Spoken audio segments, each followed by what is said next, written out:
Ever since I was a little girl, seeing Star Wars for the first time, I've been fascinated by this idea of personal robots.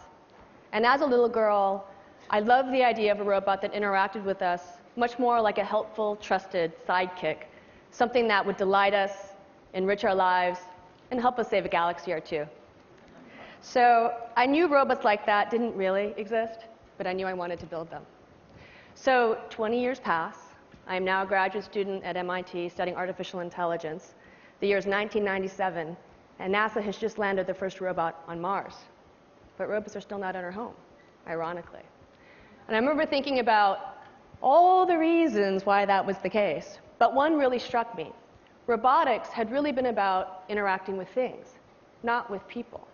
Certainly not in a social way that would be natural for us and would really help have people accept robots into our daily lives. For me, that was the white space. That's what robots could not do yet. And so that year, I started to build this robot Kismet, the world's first social robot. So 3 years later, a lot of programming, working with other graduate students in the lab, Kismet was ready to start interacting with people. Yeah, I want to show you something. This is a watch that my girlfriend gave me. Oh, hell. Yeah, look, it's got a little blue light in it too. You're like, I almost lost it this week. So Kismet interacted with people a lot like kind of a nonverbal child or preverbal child, which I assume was fitting because it was really the first of its kind. It didn't speak language, but it didn't matter. This little robot was somehow able to tap into something deeply social within us. And with that, the promise of an entirely new way we could interact with robots. So over the past several years, I've been continuing to explore this interpersonal dimension of robots, now at the Media Lab with my own team of incredibly talented students. And one of my favorite robots is Leonardo. We developed Leonardo in collaboration with Stan Winston Studio. And so I want to show you a special moment for me of Leo.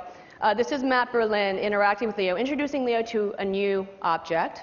And because it's new, Leo doesn't really know what to make of it. But sort of like us, he can actually learn about it from watching Matt's reaction. Hello, Leo. Leo, this is Cookie Monster. Can you find Cookie Monster?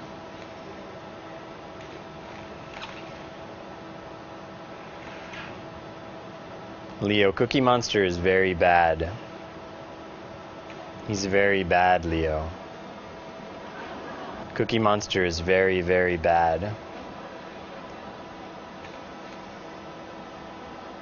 He's a scary monster who wants to get your cookies. All right, so Leo and Cookie might have gotten off to a little bit of a rough start, but they get along great now. So what I've learned through building these systems is that robots are actually a really intriguing social technology, where it's actually their ability to push our social buttons and to interact with us like a partner that is a core part of their functionality. And with that shift in thinking, we can now start to imagine new questions, new possibilities for robots that we might not have thought about otherwise. But what do I mean when I say push our social buttons? Well, one of the things that we've learned is that if we design these robots to communicate with us using the same body language, the same sort of nonverbal cues that people use, like Nexi, our humanoid robot, is doing here, what we find is that people respond to robots a lot like they respond to people. People use these cues to determine things like how persuasive someone is, how likable, how engaging, how trustworthy. Turns out it's the same for robots. It's turning out now that robots are actually becoming a really interesting new scientific tool to understand human behavior, to answer questions like, how is it that from a brief encounter we're able to make an estimate of how trustworthy another person is? Mimicry is believed to play a role, but how? Is it mimicking of particular gestures that matter? It turns out it's really hard to learn this or understand this from watching people, because when we interact, we do all of these cues automatically. We can't carefully control them because they're subconscious for us. But with a robot, you can. And so in this video here, this is a video taken from David DeSteno's lab at Northeastern University. He's a psychologist we've been collaborating with. There's actually a scientist carefully controlling Nexi's cues to be able to study this question. And the bottom line is the reason why this works is because it turns out people just behave like people, even when interacting with a robot. So given that key insight, we can now start to imagine new kinds of applications for robots. For instance, if robots do respond to our nonverbal cues, maybe they would be a cool new communication technology. So imagine this. What about a robot accessory for your cell phone? You call your friend, she puts her handset in a robot, and bam, you're a MeBot. You can make eye contact, you can talk with your friends, you can move around, you can gesture. Maybe the next best thing to really being there. Or is it? To explore this question, my student Siggy Eldergissen did a study where we brought human participants, people, into our lab to do a collaborative task with a remote collaborator. The task involved things like looking at a set of objects on the table, discussing them in terms of their importance and relevance to performing a certain task. This ended up being a survival task, and then rating them in terms of how valuable and important they thought they were. The remote collaborator was an experimenter from our group where they used one of 3 different technologies to interact with the participants. So the first was just the screen, so this is like video conferencing today. The next was to add mobility, so have the screen on a mobile base. This is sort of like if you're familiar with any of the telepresence robots today, this is sort of mirroring that situation. And then the fully expressive MeBot. So after the interaction, we asked people to rate their quality of interaction with the technology, with the remote collaborator through this technology in a number of different ways. We looked at psychological involvement. How much empathy did you feel for the other person? We looked at overall engagement. And we looked at their desire to cooperate. And this is what we see when they use just the screen.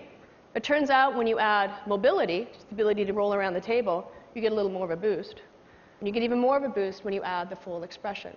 So it seems like this physical social embodiment actually really makes a difference. Now let's try to put this into a little bit of context.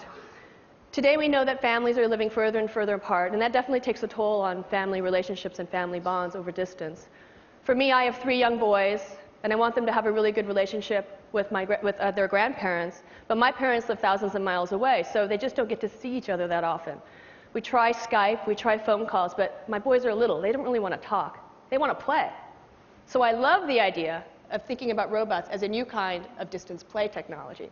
So I imagine a time not too far from now, my mom can go to her computer, open up a browser, and jack into a little robot. And as kind of grandma bot, she can now play, really play with my sons, with her grandson, in the real world with his real toys. I could imagine grandmothers being able to do social plays with their granddaughters, with their friends, and to be able to share all kinds of other activities around the house, like sharing a bedtime story. And through this sort of technology, being able to be an active participant in their grandchild's lives in a way that's not possible today. Let's think about some other domains, like maybe health. So in the United States today, over 65% of people are either overweight or obese. And now it's a big problem with our children as well. And we know that as you get older in life, if you're obese when you're younger, that can lead to chronic diseases that not only reduce our quality of life, but are a tremendous economic burden on our healthcare system. But if robots can be engaging, if we like to cooperate with robots, if robots are persuasive, maybe a robot can help you maintain a diet and exercise program. Maybe they can help you manage your weight. So sort of like a digital Jiminy, as a well-known fairy tale, the kind of friendly, supportive presence that's always there to be able to help you make the right decision in the right way at the right time to help you form healthy habits. So we actually explored this idea in our lab. This is a robot, Autumn. Corey Kidd developed this robot for his doctoral work, and it was designed to be a robot diet and exercise coach. It had a couple of simple nonverbal skills it could do. It could make eye contact with you. It could share information looking down at a screen. You'd use the screen interface to enter information like how many calories you ate that day, how much exercise you got, and then it could help track that for you. And the robot spoke with a synthetic voice to engage you in a coaching dialogue, modeled after trainers and patients and so forth. And it would build a working alliance with you through that dialogue. It could help you set goals and track your progress, and it would help motivate you.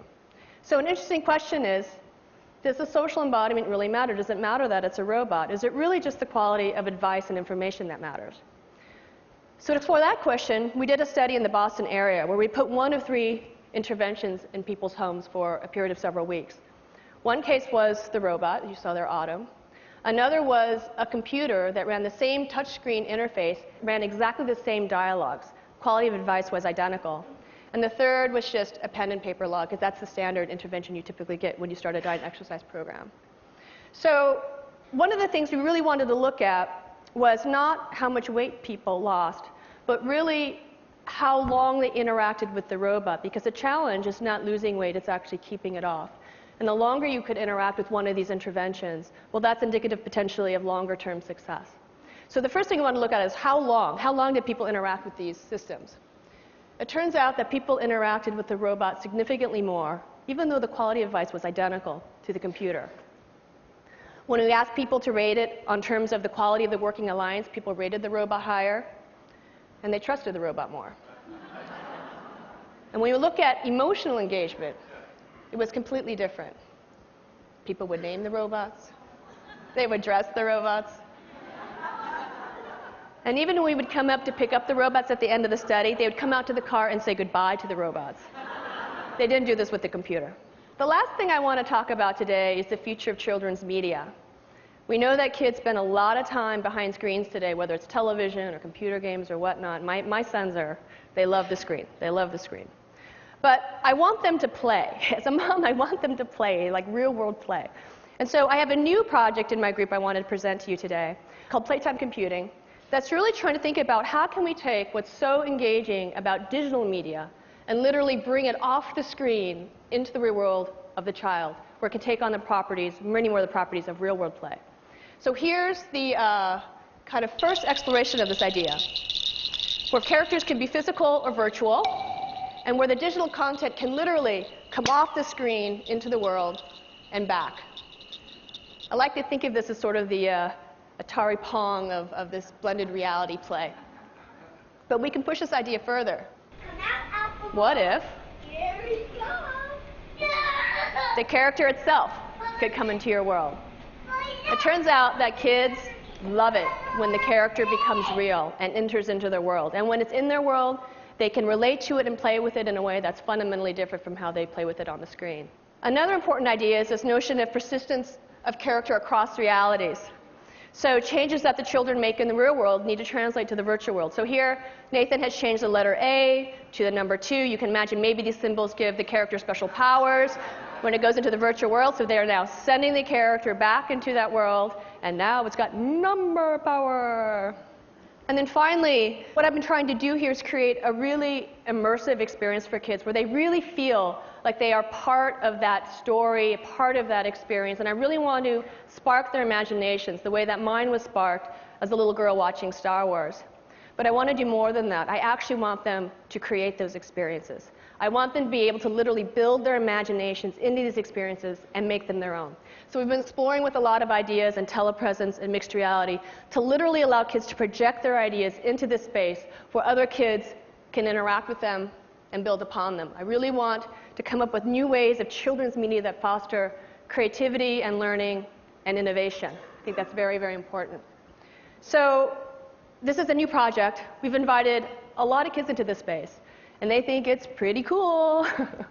But I can tell you the thing that they love the most is the robot. What they care about is the robot. Robots touch something deeply human within us. And so whether they're helping us to become creative and innovative, or whether they're helping us to feel more deeply connected despite distance, or whether they are our trusted sidekick who's helping us attain our personal goals and becoming our highest and best selves, for me, robots are all about people. Thank you.